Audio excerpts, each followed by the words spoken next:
Hello friends, आज हम discuss करेंगे experimental verification of de Broglie equation के बारे में। देखिए, इसके लिए हम एक ऐसे इलेक्ट्रॉन को कंसीडर कर रहे हैं जिसका चार्ज E है और उसको एक्सेलरेट करने के लिए हम उस पर V पोटेंशियल अप्लाई कर रहे हैं।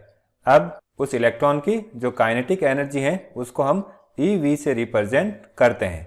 अब देखिए, काइनेटिक एनर्जी को हम हाफ mu² से भी रिप्रेजेंट करते हैं। यहाँ पर m इलेक्ट्रॉन का मास हो जाएगा और u इलेक्ट्रॉन की वेलोसिटी हो जाएगी। तो इस तरह से इक्वेशन 1 की हेल्प से हम दोनों काइनेटिक एनर्जी को कंपेयर कर सकते हैं। अब इस रिलेशन से हम u की वैल्यू फाइंड आउट करते हैं, जो कि ये आती है। अब डी ब्रॉगली इक्वेशन की बात करें तो उसको हम इक्वेशन 3 की हेल्प से रिप्रेजेंट कर सकते हैं। अब इक्वेशन 2 से जो u की वैल्यू है उसको हम इक्वेशन 3 में पुट करते हैं। अब देखिए, यहाँ पर जो m है उसको हम ब्रैकेट के अंदर लिखेंगे तो उसे हम m² के फॉर्म में लिखेंगे। फिर यहाँ पर ये m प्रेजेंट है तो इससे ये m कैंसिल हो जाएगा, तो हमारे पास इक्वेशन नंबर 4 आ जाएगी। अब देखिए, इक्वेशन 1 में हम वेरियस क्वांटिटीज की जब न्यूमेरिकल वैल्यूज पुट करते हैं तो हमारे पास लैम्डा की ये वैल्यू आती है। देखिए, ये वैल्यू हो गई प्लैंक्स कांस्टेंट की, ये वैल्यू हो गई इलेक्ट्रॉन के मास की और ये वैल्यू हो गई इलेक्ट्रॉन के चार्ज की। तो हम इक्वेशन नंबर 5 की हेल्प से किसी भी इलेक्ट्रॉन के लिए पर्टिकुलर वोल्ट पर वेवलेंथ की वैल्यू फाइंड आउट कर सकते हैं।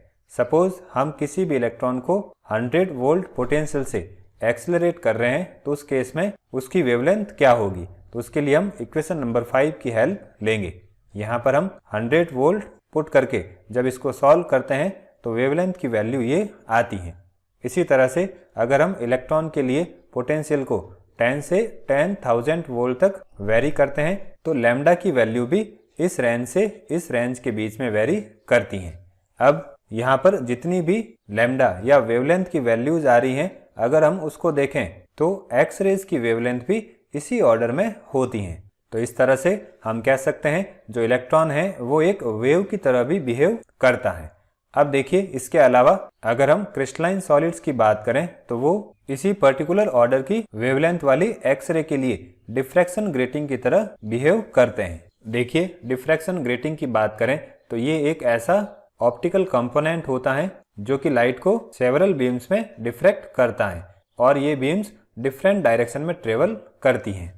अब डी ब्रॉगली के ड्यूल नेचर की बात करें और वो अगर इलेक्ट्रॉन के लिए करेक्ट होता है तो इलेक्ट्रॉन की बीम के लिए भी जो क्रिस्टलाइन सॉलिड है वो डिफ्रैक्शन ग्रेटिंग की तरह बिहेव करना चाहिए, क्योंकि इलेक्ट्रॉन भी वेव की तरह बिहेव करता है।